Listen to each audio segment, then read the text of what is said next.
Hey y'all, this lesson is factoring part 2, so if you saw the part 1 then this will make a lot more sense. In this lesson we're going to be factoring trinomials where a is 1, a is not 1, or difference of squares. So there's several different things in this video. I want to go over a few things before we get started, and these skills will really help us to do what I'm going to show you down a little bit further. So this is just kind of a little game. What are some factors of 56 that add to 30? It's just kind of a little puzzle. So let's list the factors of 56. 1 times 56, 2 times 28, 4, does it go into 4, 5, 6, 7 times 8, 4 times 14, I did miss one. I think that's all. So looking at these factors, do any of them add to 30? And yes, they do. So 2 times 28 is 56, 2 plus 28 is 30. So it satisfies both conditions. Let's try that on the next one. Factors of 48 that add to negative 16. This negative indicates we're going to have to play with the signs a little bit, but let's look at 48. 1 times 48, 2 times 24, 3 times 16, 4 times 12, 6 times 8. Could any of those numbers be used to add to negative 16? Let's just kind of play around. 1 and 48 are way too far apart. Those aren't going to help me. 2 and 24, if I added them, I get 26. If I subtract them, I get 22. So that's not it. We're getting closer here. 3 and 16.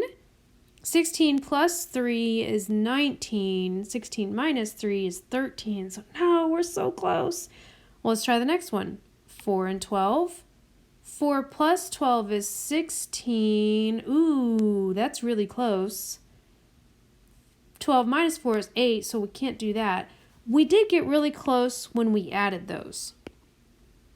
So 4 times 12 is 48, and 4 plus 12 is 16.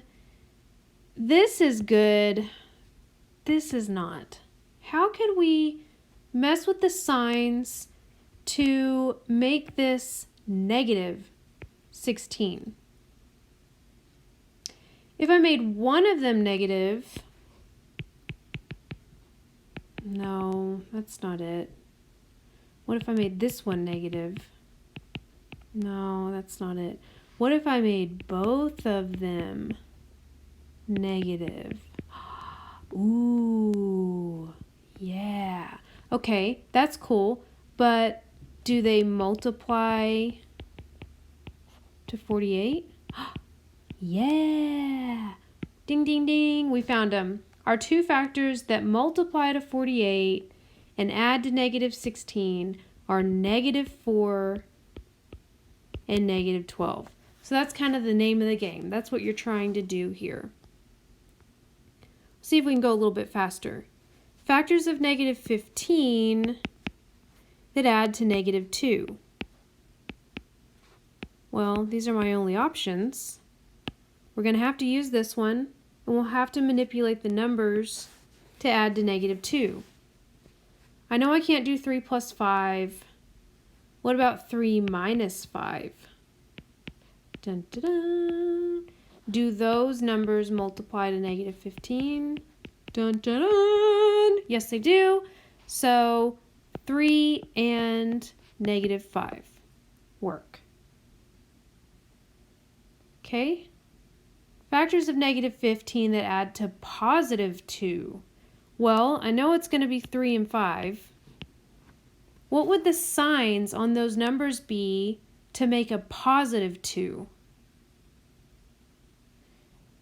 This would have to be negative, because negative 3 times 5 is negative 15. and negative 3 plus 5 is positive 2. So that's kind of the name of the game. We're going to be using that on the next page. This is commonly recognized as the AC method. So we're focusing on trinomials in this form, ax squared plus bx plus c, where a, b, and c are numbers. And it's called a quadratic because it has this x squared as the highest term. And we can factor those quickly using the AC method. There are several methods to factor. I will show you both, but I'm going to try to stick with the quickest method so that you're not wasting your time, especially if you move into higher level mathematics where factoring is just one step and you don't want to waste all your time on one step. So the method indicates that you find factors of a times c that add to b. A times c that add to b. And they call it the AC method. So that's what we did up here. We found factors of a times c that add to b. All right. So we have this trinomial, x squared minus 7x minus 18. This will be a 1 right here. So if I did a times c, and I'm looking for factors of that add to b. B is technically just negative 7, but I'm circling the whole thing because it'll make sense in a second. So that's 1 and 18, 2 and 9, 3 and 6. I'm going to be using these. I'm going to rewrite this trinomial using the factors I found. I'll explain in a second what I'm doing here. All right, so I went a little fast. I know I'm using 2 and 9 because I can do 2 minus 9 to equal negative 7. And then I used those two factors here. Why did I do that? Why did I do that step? Are these equal? Let me go back. Let's make that an x and that an x, so it's a little more clear.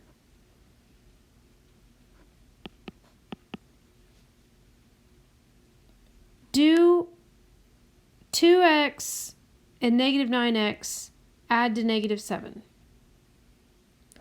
So all I've done here is I've expanded negative 7x out with two terms, and those two terms multiplied to this.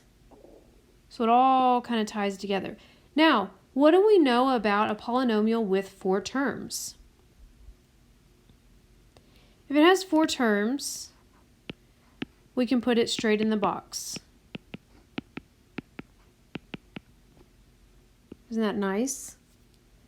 And then we can find the greatest common factor for the rows and the columns. And my two factors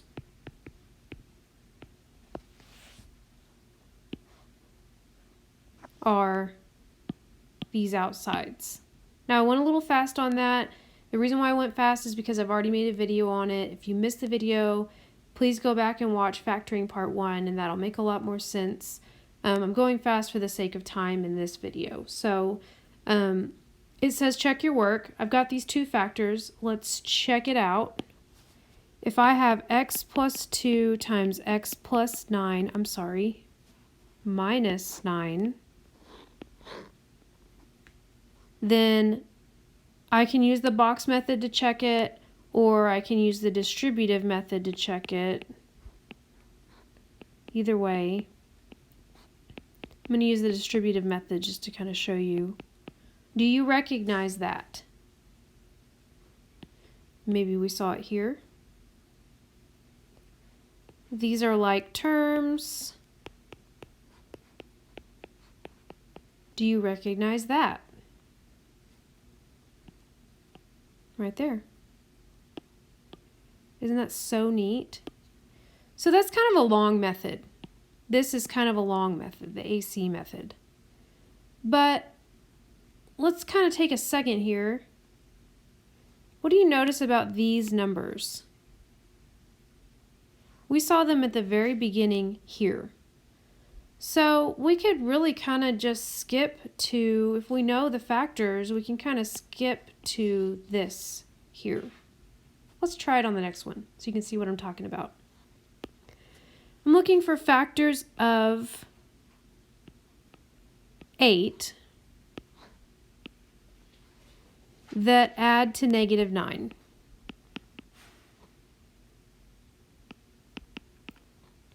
That's going to be these. But I'm going to have to change the signs to be -1, -8. Those add to -9, and they multiply to +8. So it satisfies both conditions. I did A times C to add to B. So I know that I can skip straight to, I'm going to use M because it's M, the last step, and this is factored form. So you might be wondering, I get this question a lot, where did the m squared go? Why did it just disappear? It didn't disappear. It's broken up into its two factors. M times m is m squared. And then you might say, well, where did the -9 go? The -9 is hidden in these two factors. -1 minus 8 is -9. And then you might say, well, where did the 8 go? -1 times -8 is +8. So it checks all the boxes. If you're unsure, you can check your work by multiplying it back out. So distribute the m,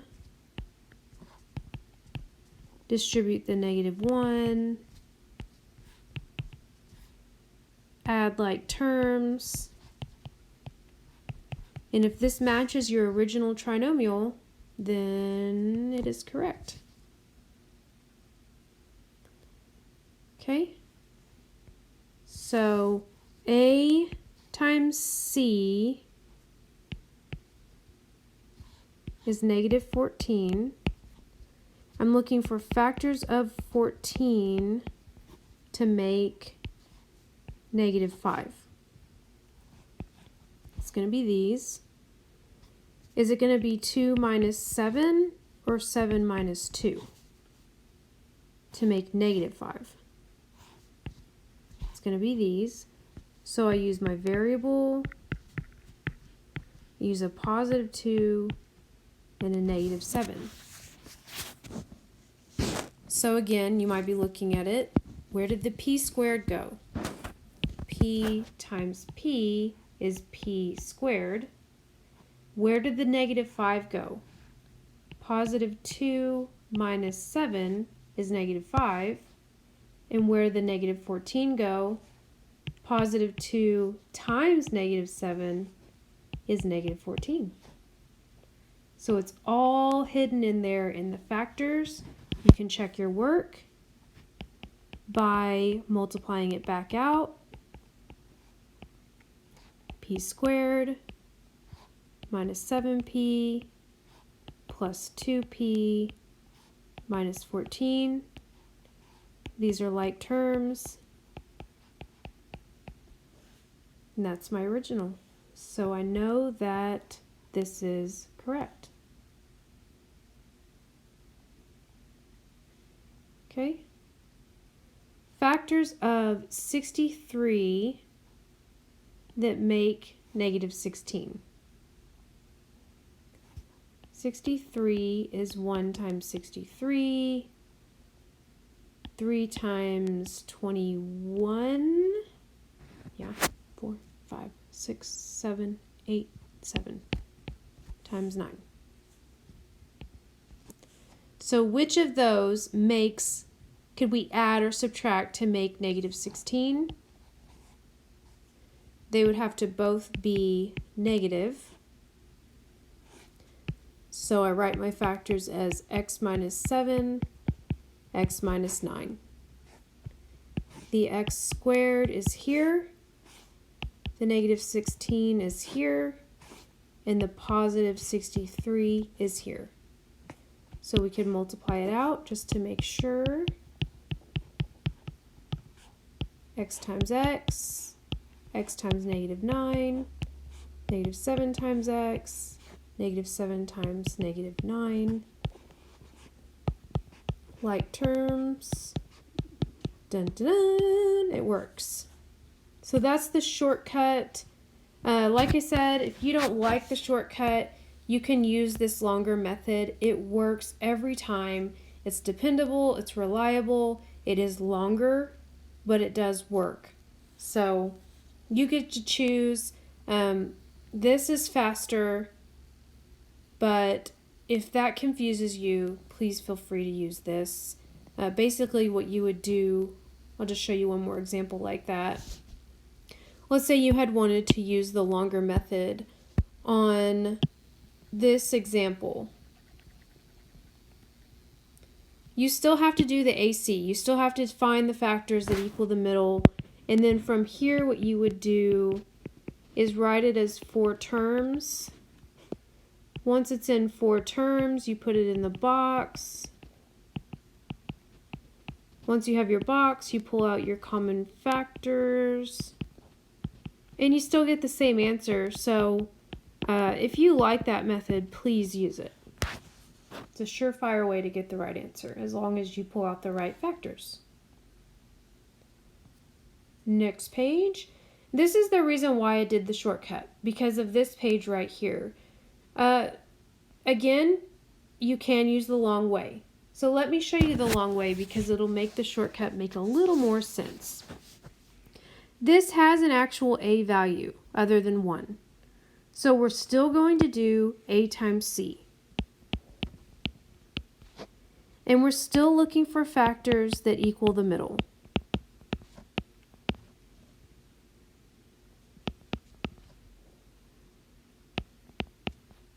I think that's all. So we're still focusing on factors that add to the middle. I'm going to use those factors to rewrite my trinomial. And now that there's 4 terms, I'm going to put them in the box.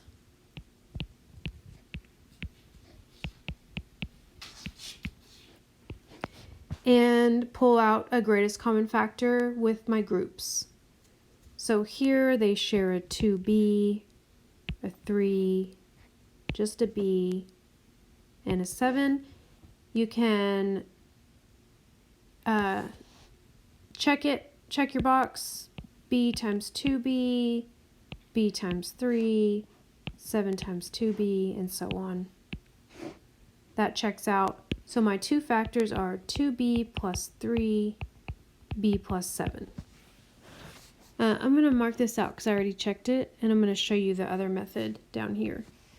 All right, so I found my factors. It was kind of a long way, but it works. It's perfect. It's beautiful. It's organized. I love it. You can use it every time. Let's do the shortcut using this.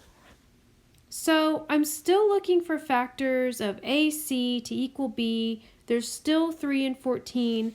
Based on my previous examples, I would go straight from this step to here, right? But that's a problem. Why is that a problem? What do you notice? What is B times B? B times B is B squared. Uh-oh. What is 3 plus 14? 17. Yay! What is 3 times 14? Not 21. So something's wrong. my shortcut went a little wrong.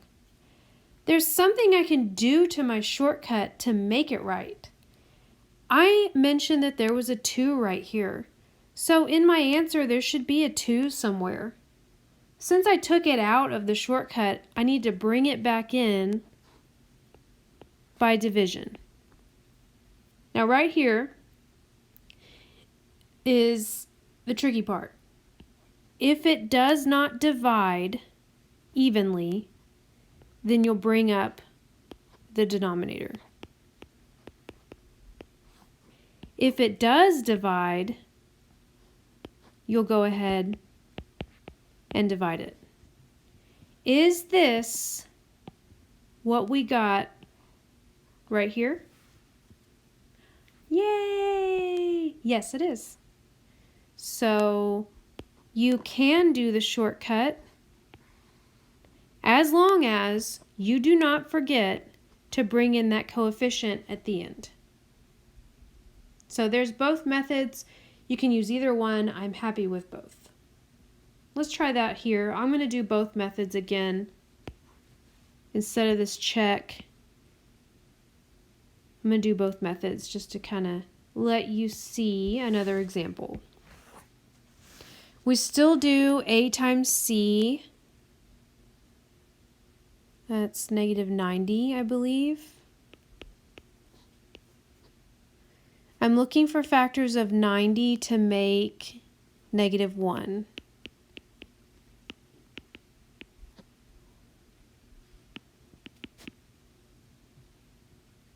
See, 6. Does 6 go? 6, yeah. And then 9. So 9 and 10 are going to help me. I'm going to use those 2 factors to rewrite my trinomial with 4 terms. Now that there's 4 terms, I can make a box.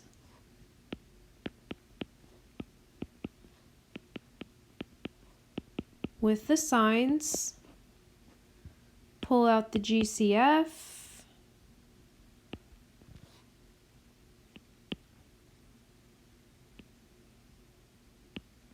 Check it just to make sure that they all multiply correctly. They do. So my answer is 5p plus 9p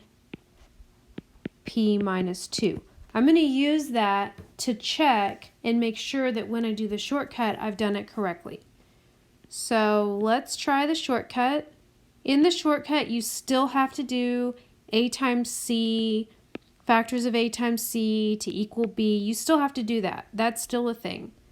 From there, now you can write your shortcut, p plus 9, p minus 10.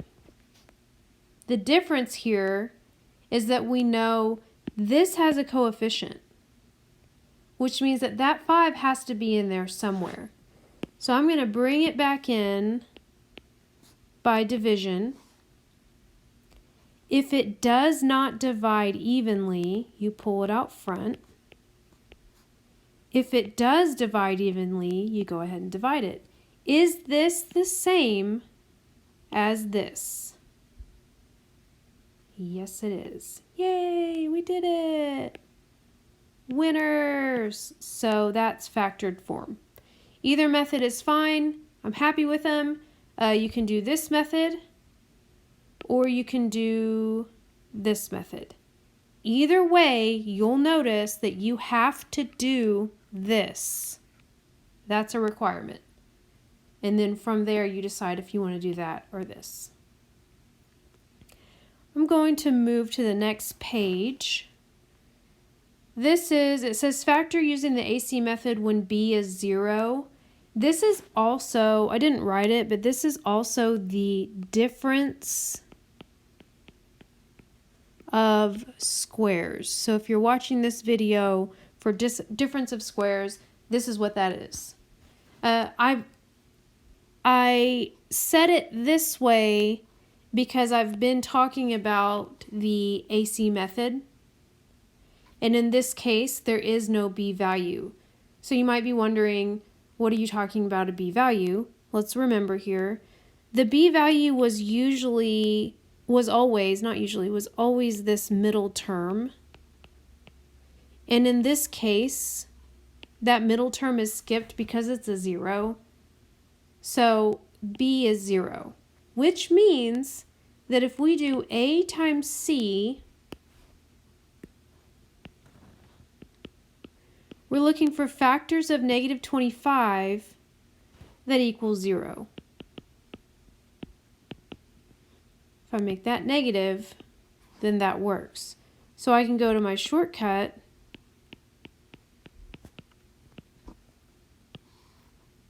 and that satisfies.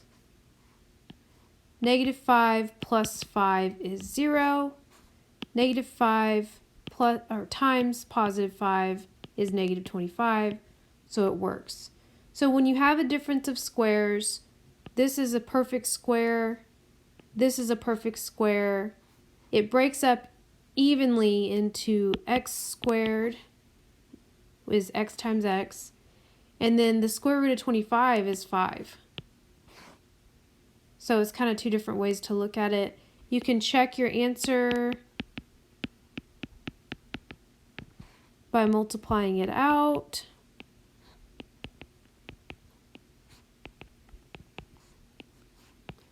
And your middle terms make 0, and you end up with your original. So let's look at the next one. You'll notice there is no middle term. It's just two terms. This is a perfect square. This is a perfect square. Factors of 36 that make 0 are 6 and negative 6. So I can write it as x plus 6, x minus 6. Or you can switch that like that. And that's your answer. Super simple, if it's a perfect square. And you'll notice at the beginning I said difference of squares. This is a difference of squares. So this one's a little different because it has this 4. But 4 is a perfect square. This is squared. 49 is a perfect square. And we have a difference. So I can jump to my little shortcut. 4x squared breaks up into 2x times 2x. 49 is 7 times 7. 1 positive, 1 negative. And we can check it by multiplying it out. 4x squared minus 14x plus 14x minus 49. These middle terms make 0, and you get your difference of squares. Oops. There we go. Sorry about that.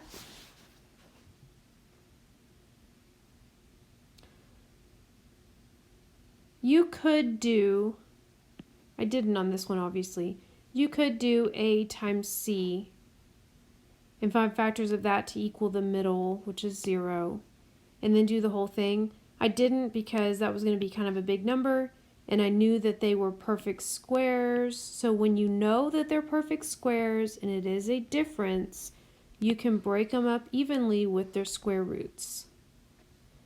Let's talk about this one. Perfect square,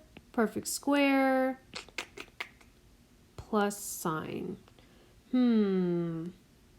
I said difference of squares. So let's just see. Let's just play around. Do a times c, factors of that to equal the middle, which is 0. Okay. Well, I mentioned in the previous examples that I could make one of these negative, and that makes 0, right? But it's a positive 9. And negative 3 times 3 is negative 9. So that doesn't work. Well, I could do 3 times 3. That's a positive 9. But 3 plus 3 is 6. So that doesn't work. Nothing works. I played with the signs. I played with the numbers. Nothing works. This is called prime. A sum of squares is prime. You can't do it. You can try, but you can't do it. Let's look at the one below it. We have perfect square. We have a difference. Is 5 a perfect square? No. Can 5 be broken up? 1 and 5, but 1 and 5 won't give us that 0 middle term. So we can't use the factors of 5 to make 0, which means that it is prime. We cannot factor it. That is done. And then this one's really fun. I saved it for last because it's really fun. Okay, this is a perfect square. This is a perfect square. We have a difference. Let me correct myself. Yes, this is a perfect square. This doesn't have to necessarily be a perfect square. It just has to be able to be broken up evenly. So let me talk about that for a second. I've got my 2 parentheses. X to the 4th is x squared times x squared. If it had been x to the 5th, for example, I can't break that up evenly. So that's what I mean by breaking up evenly. As long as the exponent is even, then I can break them up. So it's just kind of a side note. And then 16 is 4 times 4, 1 positive, 1 negative. Yay, we did it! But wait, there's more. This is done. That's a perfect square, that's a perfect square, but that's a plus sign. So that's done. But this one can be factored further. So I am going to leave this because it's prime, and then I'm going to go ahead and factor this. X squared breaks up, 4 breaks up, 1 positive, 1 negative. And that is factored. I hope you enjoyed this lesson. If you have any questions, please let me know. I'd be happy to answer.